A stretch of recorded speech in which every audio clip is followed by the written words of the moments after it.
Hello everyone, welcome to Devils United. और एक और वीडियो में हाजिर हैं आपके पास। ये वीडियो काफ़ी टाइम से मैं इस टॉपिक पे सोचता रहता हूँ, स्पेशली जब भी यूनाइटेड किसी मैच में अच्छा ना परफॉर्म करे या कोई स्पेसिफिक प्लेयर किसी मैच में अच्छा ना परफॉर्म करे, तो जो रिएक्शन पंडित्स का आता है और बाकी टीम्स के जो फैंस हैं उनका जो रिएक्शन आता है वो काफ़ी अजीब सा होता है। अजीब इन अ सेंस के ओवर रिएक्शन होता है, ओवर रिएक्ट करते हैं। इसके पीछे क्या रीज़न है? एक रीज़न शायद ये भी है कि आप बेसिकली मैनचेस्टर के बारे में आप कुछ भी कह लो, आप अपने थंबनेल में मैनचेस्टर का नाम डाल दो या आप अपने हेडलाइंस में मैनचेस्टर का नाम डाल दो तो व्यूज़ ज़्यादा मिलते हैं, क्लिक्स ज़्यादा जनरेट होते हैं। तो एक रीज़न ये भी है, लेकिन इसमें अगर आप पॉजिटिव बात भी करो तो नाम तो यूनाइटेड का ही रहेगा। सिर्फ नेगेटिविटी क्यों? नेगेटिविटी किस सेंस में? नेगेटिविटी इस सेंस में कि इस ट्रांसफ़र विंडो हम लिंक थे डे वन से फ्रैंकी डे जॉन्ग के साथ। सबको पता था कि ये डील मुश्किल होगी। सबसे पहले फ्रैंकी डे जॉन्ग कैलिबर का प्लेयर जब मूव करता है तो उसमें टाइम लगता है। दूसरी चीज़ ये थी कि वो बंदा पहले दिन से ये था कि फ्रैंकी डे जॉन्ग पर्सनली खुद मूव नहीं करना चाहता, बार्सिलोना चाह रही है कि फ्रैंकी डे जॉन्ग मूव करे। यूनाइटेड ने टाइम ज़ाया किया। यूनाइटेड की गलती शायद ये थी कि यूनाइटेड को जितना टाइम इस डील पे लगाना चाहिए था, यूनाइटेड ने उससे ज़्यादा वेट किया फ्रैंकी डे जॉन्ग का। अगर वो पहले ही किसी और को साइन करके और ट्रांसफ़र्स पे मूव ऑन कर जाते तो बेहतर होता। ये गलती थी, बिल्कुल थी, सब मानते हैं। लेकिन इस पे ये बातें शुरू हो जाना कि एक फेलियर है या ये बोर्ड की गलती है कि फ्रैंकी डे जॉन्ग ने नहीं ज्वाइन किया।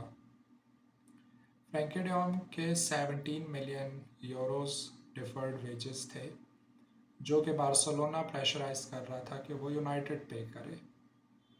पहले क्यों पे करे? जब वो बार्सिलोना के लिए खेलता रहा है तो बार्सिलोना के वेजेस भी पे करे। मेरा मानना ये है। फिर हमने मलासिया को साइन किया तो उस पर ज़्यादा कोई रिएक्शन आया नहीं। यंग प्लेयर है, टाइम लगेगा, ये वो ये। मेरे अंदाजे के मुताबिक इस टाइम प्रीमियर लीग का सबसे एनर्जेटिक लेफ्ट बैक है।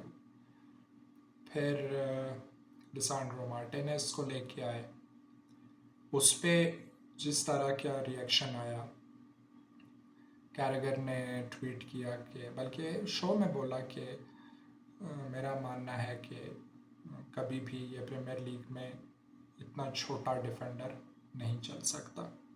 ठीक है, ग्रेम साउनेस उस बंदे की तो बिल्कुल भी यूनाइटेड से, ठीक है आप खुद लिवरपूल के प्लेयर हो, सीधे सीधे कह दो भाई मैं लिवरपूल को सपोर्ट करता हूँ, यूनाइटेड कुछ भी करे मैं अगेंस्ट रहूँगा, तो वो मानने वाली बात है।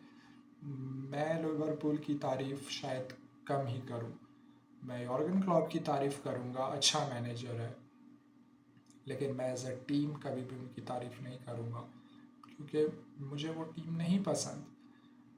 तो वो अगर अच्छा भी खेल रहे हो मैं कहूँगा कि ठीक है। क्यों? क्योंकि मैं यूनाइटेड फ़ैन हूँ। मैंने डे वन से, जब से थोड़ी बहुत फ़ुटबॉल देखना शुरू की, जब से फ़ुटबॉल समझ आई, तो हमने एक ही टीम को फॉलो किया, वो था मैनचेस्टर यूनाइटेड। कोई और टीम के मैचेस कभी नहीं देखे। मैं वो फ़ैन था। एक तो मैं पाकिस्तान से हूँ, तो यहाँ पे फ़ुटबॉल टीवी पे आता भी नहीं था क्योंकि यहाँ सब क्रिकेट देखते थे। मैं ख़ुद क्रिकेट देखता था, मैं ख़ुद क्रिकेट खेलता था। ना मैंने कभी फ़ुटबॉल देखी, ना मैंने कभी फ़ुटबॉल खेली। स्टार्ट में तो मुझे लीग्स की समझ ही नहीं आती थी कि चल क्या रहा है। कभी चैम्पियंस लीग है, कभी प्रीमियर लीग है, एक टीम कितने लीग्स में खेल रही है। आहिस्ता आहिस्ता देखना शुरू किया, फॉलो कर। तो मैं डे वन से मैनचेस्टर यूनाइटेड का फ़ैन हूँ। मैंने हमेशा से यूनाइटेड को फॉलो किया। और मैं वो वाला फ़ैन हूँ कि मैं प्लेयर्स का फ़ैन नहीं, मैं क्लब का फ़ैन हूँ। मैं अगर एक प्लेयर का फ़ैन है और वो फिर क्लब भी फॉलो कर रहा है, प्लेयर छोड़ के चला गया दूसरे क्लब में, तो फिर उस क्लब को फॉलो कर रहा है, कभी भी नहीं। कुछ लोग ऐसे हैं कि वो इंग्लैंड में मेरी ये फेवरेट टीम है, इटली में वो टीम है, स्पेन में, मुझसे ये भी नहीं होता। हाँ ठीक है, रियल मैड्रिड एक अच्छी टीम है, और अगर वो किसी और के ख़िलाफ़ खेल रही हो तो मैं बोलूँगा कि रियल मैड्रिड जीते। लेकिन अगर वो यूनाइटेड के खिलाफ खेल रही है तो कभी भी नहीं, सवाल भी नहीं पैदा होता। तो ग्रेम साउनस अगर इस टाइप का बंदा हो तो फिर वो यूनाइटेड के प्लेयर्स की बुराइयां करता रहे, यूनाइटेड की बुराइयां करता रहे, इट मेक्स सेंस। लेकिन आप कह रहे हो कि मैं एक न्यूट्रल पंडित हूँ और यूनाइटेड कुछ भी करे, पहले वो बंदा पॉग्बा के पीछे पड़ा रहा, मतलब एक टाइम पे तो उसने ये भी कह दिया कि पॉग्बा अपनी ट्रॉफीज़ लेके आए, हम ट्रॉफीज़ कंपेयर करेंगे। सबसे पहली बात, आप रिटायर हो चुके हो, वो नहीं हुआ, वो और ट्रॉफीज़ जीतेगा। अभी यूवेंटस चला गया है तो प्रॉब्ली वहाँ पे उसने ट्रॉफीज़ जीतनी है। फिर सबसे बड़ी बात, वो वर्ल्ड कप विनर है, मतलब आपने जितनी भी ट्रॉफीज़ जीती हो उसके पास वर्ल्ड कप है। आपकी सारी ट्रॉफीज़ एक तरफ, उसका वर्ल्ड कप एक तरफ। और एक पंडित को ये बात करते हुए अच्छा भी नहीं लगता, मतलब वो प्रोफेशनलिज्म ख़त्म हो जाती है। चलो ठीक है। फिर कैरागर ने जो बयान दिया वो उसने दिया यूनाइटेड के पहले 2 मैचेस के बाद, जो हम हारे ब्राइटन और ब्रेंटफोर्ड के ख़िलाफ़। साउनस ने बयान दिया मार्टिनेस के ख़िलाफ़, जब हम 4 मैचेस खेल चुके थे, 2 मैचेस हम जीत चुके थे, 2 हार चुके थे, और जो 2 मैचेस हम जीते उन दोनों मैचेस का man of the match Lisandro Martinez था। और आप कह रहे हो कि नहीं, कद में बहुत छोटा है, हॉलैंड के ख़िलाफ़ खेले, डार्विन न्यूनेस के ख़िलाफ़ खेले, तब जाके पता चलेगा। तो हॉलैंड और डार्विन न्यूनेस के ख़िलाफ़ तो वो ऑलरेडी खेल चुका है, चैम्पियंस लीग में खेल चुका है, और दोनों के ख़िलाफ़ उसकी परफॉर्मेंस बहुत ज़्यादा अच्छी थी। आप कह सकते हो कि एक तरह से उसने पॉकेट किया, दोनों को गोल करने नहीं दिए। 4-0 हराया था एक्स ने डॉर्टमुंड को, तो और क्या करे वो।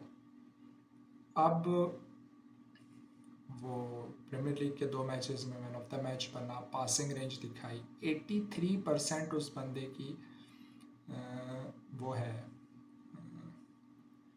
एरियल विनिंग परसेंटेज है, एरियल डोल्स जो हैं 83%, लीग में सबसे ज़्यादा है परसेंटेज। अब ये परसेंटेज को वो कब तक मेंटेन रख सकता है, नहीं रख सकता, ये तो टाइम के साथ ही पता चलेगा। पर आप प्लेयर को खेलने तो दो। मैं ये नहीं कह रहा कि वो दुनिया का सबसे अच्छा डिफेंडर है, क्योंकि हमें भी नहीं पता कि वो प्रीमियर लीग के साथ कैसे कोप करेगा आगे जाके। लेकिन अभी तक जो देखने को मिला, सबसे बड़ी बात, जिस तरह से वो गेम में इन्वॉल्व होता है, जिस तरह से वो प्लेयर्स को साथ लेके चलता है। मैच लिवरपूल के ख़िलाफ़ जब हम मैच जीते, जो उस बंदे ने रिएक्शन दिखाया, ज़मीन पे बैठ के ग्राउंड को मुक्के मारना, वो एक एनर्जी जो उसके अंदर जमा हुई हुई थी वो सारी रिलीज़ करना, ये एक ऐसे प्लेयर की निशानी है जिससे जीतने से फ़र्क पड़ता है। और ऐसी मेंटालिटीज़ यूनाइटेड के लिए बहुत ज़रूरी थी, क्योंकि हमारे पास ये मेंटालिटी के प्लेयर्स नहीं थे। हमारे पास पॉल पॉग्बा जैसे प्लेयर्स थे जिनका काम है कि वो अच्छे लगे, उनको नहीं फ़र्क पड़ता कि टीम क्या कर रही है, टीम क्या नहीं कर रही, जब तक वो अच्छा लग रहा है, जब तक लोग उसके बारे में बात कर रहे हैं, जब तक वो एक पॉजिटिव लाइट में पोर्ट्रे हो रहा है। मार्टिनेज इस टाइप का प्लेयर नहीं है। फिर आज मैं पढ़ रहा था ट्विटर पे, जेमी कैरेगर ने फिर से कोई बयान दिया है। उसने कहा है कि कोई स्ट्रैटेजी नहीं नज़र आ रही यूनाइटेड की। पहले आप फ्रैंकी डियोंग के साथ लिंक थे, फिर आप रैबियोट के पास चले गए, फिर आपने कैसेमीरो को साइन कर लिया, तो ठीक है, मेक सेंस। फिर उसने कहा है कि नहीं, यूनाइटेड जैसी टीम जो इतनी बड़ी टीम है, वो ऐसे कैसे हो सकता है कि आपने वेजेस पे एक प्लेयर को साइन नहीं किया। आपके क्लब में पहले से किसी ना किसी को इतना अंदाज़ा तो होगा ही कि ये प्लेयर कितने वेजेस डिमांड करेगा। तो जब आपने क्लब के साथ फीस डिसाइड कर ली है तो अब आप प्लेयर को साइन करो। अच्छा, रैबियोट मांग रहा था I think 17 million Euros per year. उसकी शक्ल है 17 मिलियन यूरोस वाली। आप यूवेंटस में खेल रहे हो और यूवेंटस जोर लगा रहा है कि आप किसी तरह से टीम छोड़ो। वो इसलिए कि एक तो आपके वेजेस बहुत ज़्यादा हैं और आप उस कैलिबर के प्लेयर हो नहीं, और आप जाके दूसरी टीम से उससे भी ज़्यादा वेजेस मांग रहे हो या उतनी वेजेस मांग रहे हो, क्यों? मतलब किस मुंह से मांग रहे हो, पहली बात। दूसरी बात, कितनी दफ़ा ऐसे होता है कि स्टार्ट में जो एजेंट्स बताते हैं कि यार इतनी फ़ीस, मतलब इतनी वेजेस तक प्लेयर साइन कर लेगा, लेकिन बाद में वो बढ़ा देते हैं कि नहीं इतने नहीं, इतने चाहिए। और रैबियट और उसकी अम्मा तो मशहूर हैं इस चीज़ के लिए कि पैसों के मामले में वो बहुत तंग करते हैं। तो फिर विदाउट एनी रिसर्च आप ये बात कैसे कर सकते हो? फिर एक और न्यूज़ आ जाए कि रोनाल्डो, वरान और कुछ और प्लेयर्स थे, वो राल्फ रैगनिक के पास गए हैं कि जी आप मैगवायर को बेंच करो क्योंकि उसकी परफॉर्मेंसेस काफ़ी ख़राब है।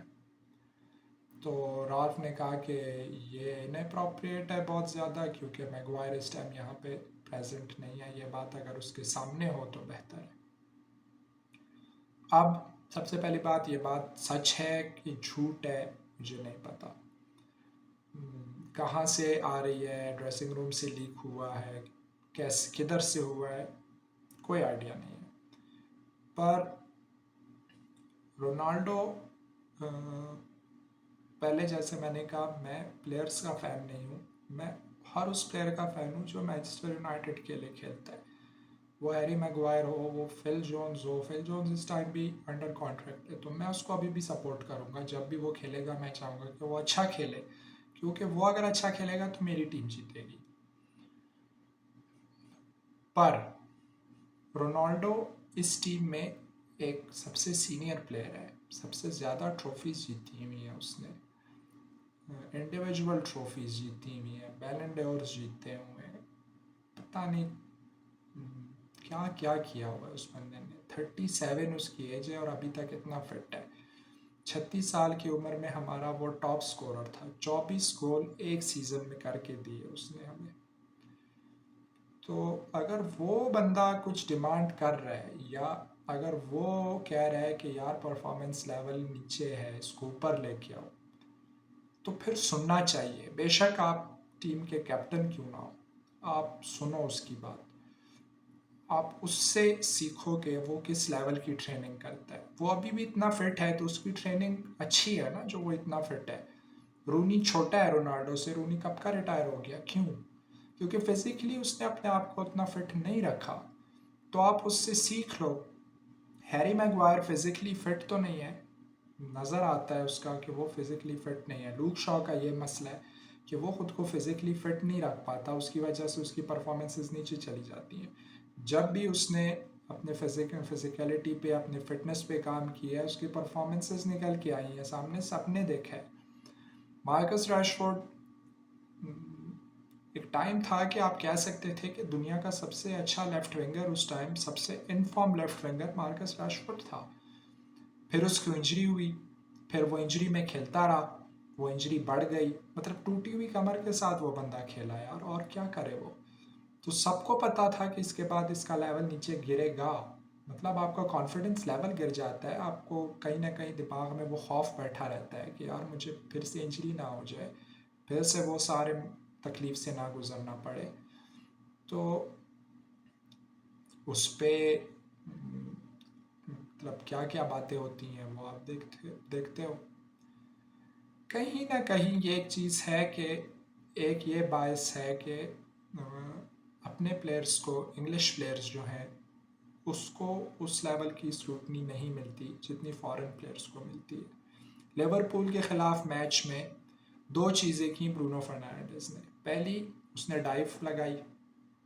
दूसरी, सलाह के गोल के बाद उसने बॉल नेट से उठा ली। अच्छा, उस पर रिएक्शन क्या था?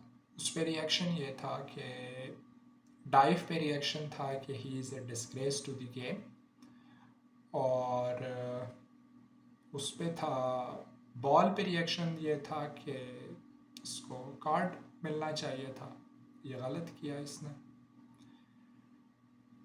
अच्छा ठीक है, डाइव पे आते हैं। पहली बात, आप फुटबॉल खेल रहे हो, आप कॉम्पीट कर रहे हो, आप जीतने के लिए आए हो यहाँ पे। तो अगर आप डाइव सिर्फ पेनल्टी के लिए नहीं भी करते, आप टाइम वेस्ट करने के लिए भी, क्योंकि आप डाइव करोगे, आप अपील करोगे, रेफरी आएगा, रेफरी आपको येलो कार्ड देगा, आपने कम से कम 2 से 3 मिनट तो वेस्ट कर दिए ना, 2 मिनट तो किए होंगे। तो ये तो डिस्ग्रेस कहने से बेहतर अगर आप ये कह दो कि इंटेलिजेंट प्ले था।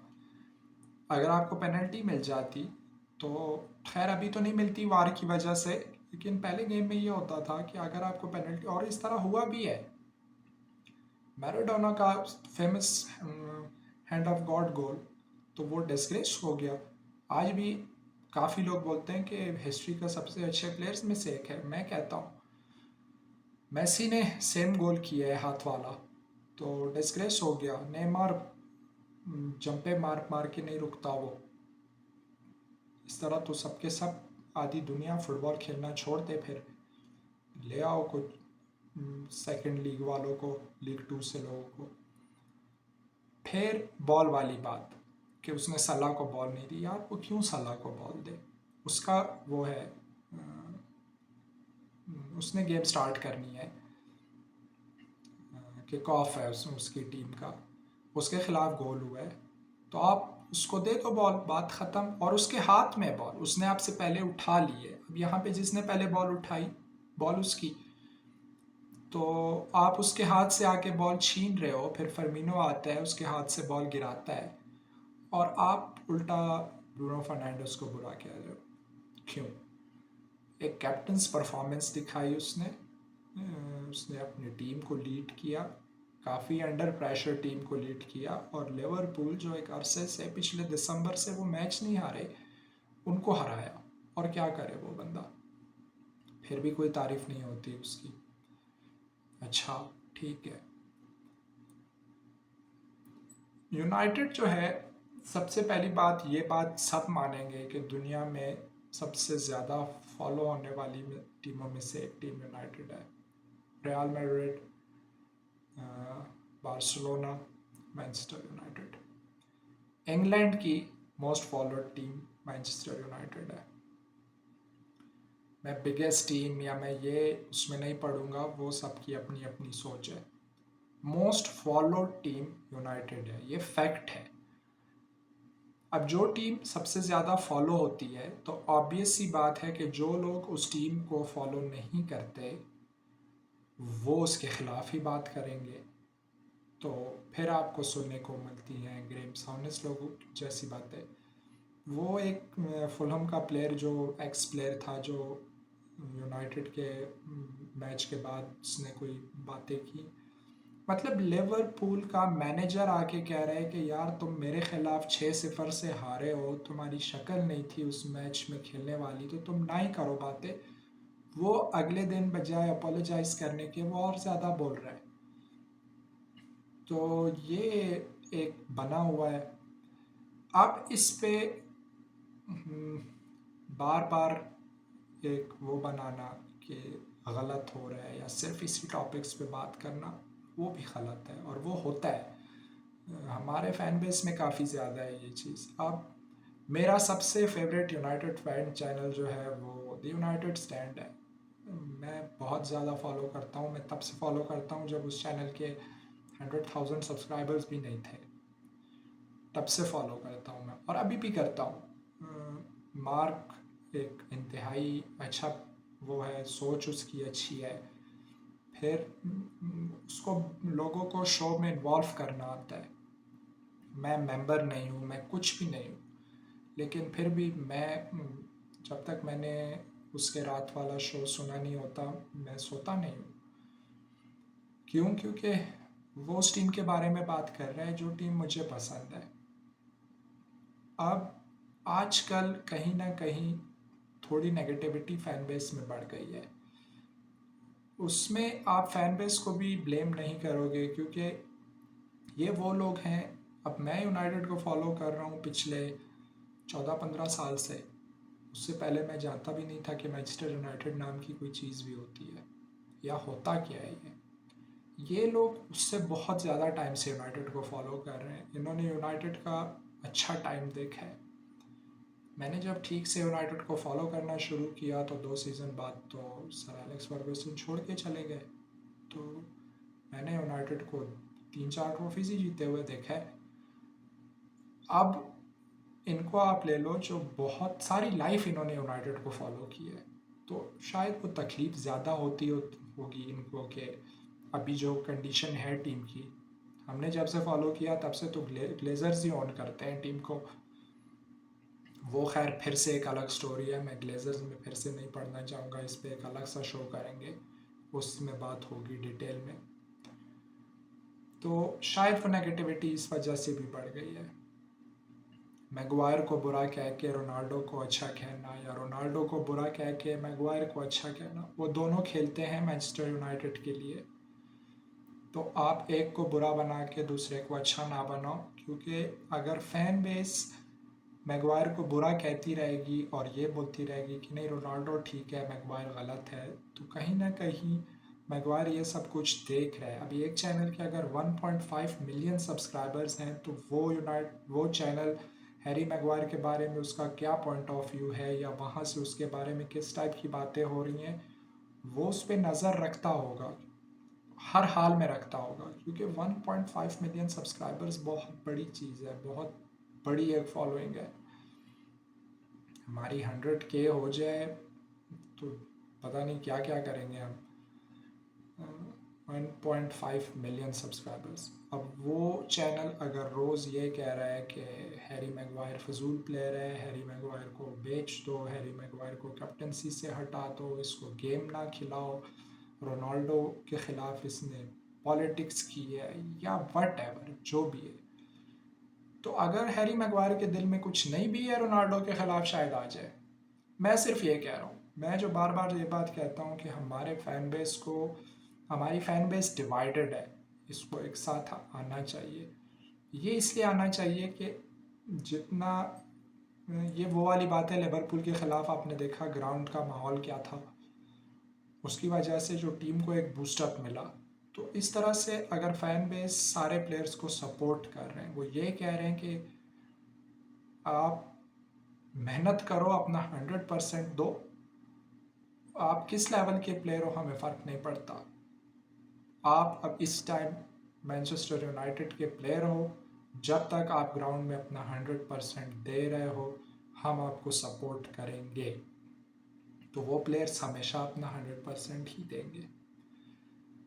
अब मार्टिनेज आया है, कैसेमीरो आया है, एंथनी आया है, मलासिया आया है। मलासिया से बिल्कुल भी उम्मीद नहीं थी क्योंकि बहुत यंग प्लेयर है, और कभी ठीक से नाम भी उसका नहीं सुना था। लेकिन उस बंदे में वो आप मैचेस में देख रहे होते हो, थोड़ी सी कोई गलती करता है तो वो चीखना शुरू कर देते हैं कि यार कर क्या रहा हो। ये चीज़ चाहिए थी हमें। मार्टिनेज बिल्कुल ऐसा है, एंथनी उसमें ये चीज़ है, लीडर है, 22 साल का है सिर्फ। फिर आप कैसेमीरो को ले लो, सबसे बड़ी बात, कैसेमीरो विनिंग मेंटालिटी लेके आएगा, लीडरशिप लेके आएगा। तो ग्राउंड के तीनों हिस्सों में नए प्लेयर्स के एडिशन, और वो नए प्लेयर्स जो हैं उनकी मेंटालिटी अच्छी है, तो उससे फ़र्क पड़ेगा।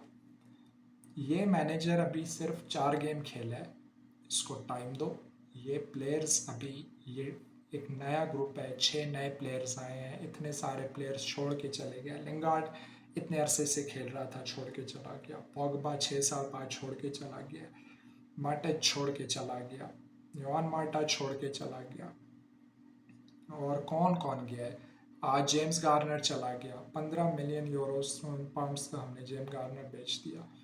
लोग बहुत बुरा भला कह रहे हैं, मैं एग्री करता हूँ इस ट्रांसफ़र से या नहीं करता। अभी जो न्यूज़ लेटेस्ट आई है उसमें यह है कि बायबैक क्लॉज है। अगर buyback clause 30 to 40 million pounds के अंडर है और कल को ये अच्छा परफॉर्म करता है और यूनाइटेड वापस ले आती है, तो मेरे ख्याल से कोई भी गलती नहीं की यूनाइटेड ने। क्यों नहीं की? एरिक टेन हाग अगर उसको बाहर निकाल रहा है टीम से, उसको बेचने के लिए तैयार है, मतलब वो उसके प्लान्स में नहीं है। अगर वो उसके प्लान्स में होता तो वो कह देता कि यार ये प्लेयर मेरे प्लान्स में है, इसको ना बेचो। पर वो उसको बेच रहा है। मैनेजर कुछ भी नहीं कह रहा है इस टॉपिक पे, तो फिर मैनेजर की सुन लो, बेचने दो। कर यहाँ रहेगा, उसको गेम टाइम मिलनी ही नहीं है। लोन पे क्यों नहीं भेजोगे? लोन पे हमने 2 दफ़ा डीन हैंडरसन को भी तो भेजा था ना, फिर ले आए उसको, करीब को बेंच पे बिठा दिया, अभी फिर उसको लोन आउट किया है। तो अभी जब वो लोन आउट हुआ, वो बंदा जो यूनाइटेड का फ़ैन रहा है अपनी सारी लाइफ, एकेडमी से खेलता आया है यूनाइटेड के लिए, वो दूसरी टीम में जाके उससे पूछा जाता है कि सबसे ज़्यादा किस टीम के ख़िलाफ़ खेलना है आपने, वो कहता है मैनचेस्टर यूनाइटेड के ख़िलाफ़। क्यों? क्योंकि उसने ये साबित करना है कि यार मैं इस कैलिबर का प्लेयर हूँ। तो इस तरह आप जेम्स गार्नर को भी बेंच पे बिठा दो, कल को वो भी जाएगा किसी और टीम, वो बोलेगा यार इन्हें तो मौका ही नहीं देते थे, मुझे मौका मिले इनके खिलाफ खेलने का, मैं दिखाता हूँ। तो ठीक है, उसको बेच दिया, ठीक है, मैनेजर पे यकीन रखो, उसने कुछ सोच के बेचा है बंदे को। हर चीज़ में ग्लेजर्स आउट, ग्लेजर्स, हाँ ठीक है, हर चीज़ में ग्लेजर्स आउट करो, लेकिन ये है ना कि कोई प्लानिंग नहीं है, कुछ नहीं है। हमें नहीं पता कि क्या प्लानिंग हो रही है, हमें कुछ भी नहीं पता। हमारे पास न्यूज़ आती है, आप देखो 5 मिनट पहले न्यूज़ आई होगी कि यूनाइटेड फ्रैंकी डेयोंग को साइन कर रहा है, 4 मिनट पहले न्यूज़ आई होगी यूनाइटेड फ्रैंकी डेयोंग को नहीं साइन कर रहा है, 3 मिनट पहले न्यूज़ आ रही होगी कि यूनाइटेड सोच रहा है कि साइन करें कि नहीं करें। मतलब 5 से 6 मिनट के गैप में 6 अलग किस्म की न्यूज़ मिलती हैं हमें। तो हर चीज़ पे यकीन भी नहीं करना चाहिए, ऐसी बहुत सी चीज़ें हैं। तो मेरे लिए ख्याल से इस टाइम सिर्फ ये कहूँगा कि हाँ, यूनाइटेड शायद सबसे ज़्यादा फॉलोड टीम होने की वजह से ही एक मोस्ट हेटेड टीम भी है। क्योंकि या तो आप यूनाइटेड को फॉलो करते हो या आपकी यूनाइटेड के साथ बिल्कुल भी नहीं बनती। आप बीच में नहीं हो, आप ये नहीं हो कि यार यूनाइटेड क्या कर रहा है क्या नहीं कर रहा है, आई डोंट केयर। अगर आप एक इंग्लिश टीम के फ़ैन हो तो या आप यूनाइटेड के फ़ैन हो या आप यूनाइटेड के अगेंस्ट हो। इसलिए सबसे ज़्यादा हेटेड टीम भी यही है, सबसे ज़्यादा फॉलोड टीम भी यही है। तो जो लोग हेट करते हैं, जिनकी नहीं लगती इस टीम के साथ, वो अपनी टीम को फॉलो करें, अपना काम करें। ये टीम कमबैक करेगी, ये सबको पता है। जिस लेवल पे इस टाइम ग्लेजर्स आउट कैंपेन चल रही है, उम्मीद यही है कि 1 साल में टीम बिक जाएगी। साल में ना बिकी तो 2 साल में बिक जाएगी, पर बिकेगी। अब ग्लेजर्स को ये भी आना शुरू हो गया है कि तकरीबन पूरी फैमिली बेचना चाहती है सिवाय अब्राम ग्लेजर के, तो कभी ना कभी वो भी बोलेगा कि यार दफ़ा करो, या एक अच्छी ऑफ़र आनी है, ऐसी ऑफ़र कि इनको लगे कि यार ये तो बड़ा पैसा है, या मार्केट रेट से हमें ज़्यादा मिल रहा है, या XYZ कुछ भी रीज़न हो सकता है, या प्रेशर फैंस का इतना बढ़ जाएगा कि उनको बेचना पड़ेगा। तो वो दिन जब आएगा तब आएगा, देखी जाएगी।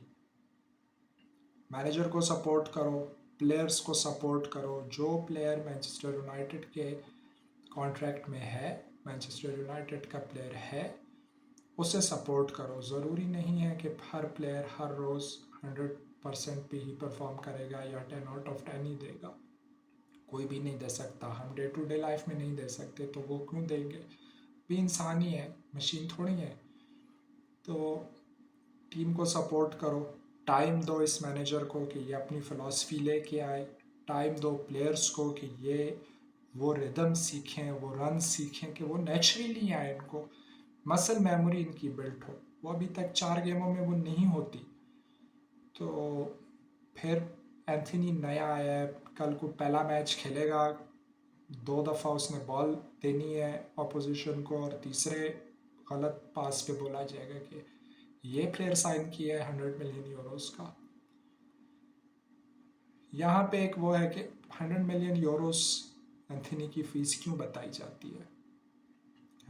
उसकी फ़ीस मार्टिनेज की फ़ीस यूरोज़ में क्यों बताई जाती है, कैसेमीरो की फ़ीस यूरोज़ में क्यों बताई जाती है। जब भी कोई प्लेयर थोड़ा सा एक्सपेंसिव हो जाता है तो वो पैसे और ज़्यादा करने के लिए स्टार्ट में हम 100 मिलियन यूरोज़ कर देते हैं। अभी कुछ अरसे में आप देखना ये 100 मिलियन पाउंड्स हो जाएगा। जब होगा तो मैं आपको दिखा भी दूंगा, ये कंफर्म होगा। तो ये नहीं होना चाहिए, या हमें कम से कम जो फैंस हैं हमें नहीं करना चाहिए। अपने प्लेयर्स को टाइम दो, एडजस्ट होने दो, बाकी मैनेजर पे यकीन रखो। अच्छा मैनेजर है, अटैकिंग गेम खेलता है, अच्छी गेम खेलता है तो सब ठीक ही होगा। तो ये थी आज की वीडियो, ये था मेरा पॉइंट ऑफ व्यू। आप लोग इससे एग्री करते हो नहीं करते हो कमेंट करके बताओ। यूनाइटेड को जो लोग फॉलो करते हैं वो भी बताएं, जो नहीं फॉलो करते वो भी बताएं कि अगर आप फॉलो नहीं करते, आपकी कोई और टीम है, आप किसी और टीम को फॉलो करते हो, तो सारी नेगेटिविटी यूनाइटेड पे क्यों डाली जाती है। सब अपना पॉइंट ऑफ व्यू शेयर करें। वीडियो को जितना ज़्यादा शेयर कर सकते हो शेयर करो। अगर पसंद आई हो तो लाइक करो, चैनल को सब्सक्राइब कीजिएगा। अगली वीडियो में मिलते हैं, अपना ख्याल रखना।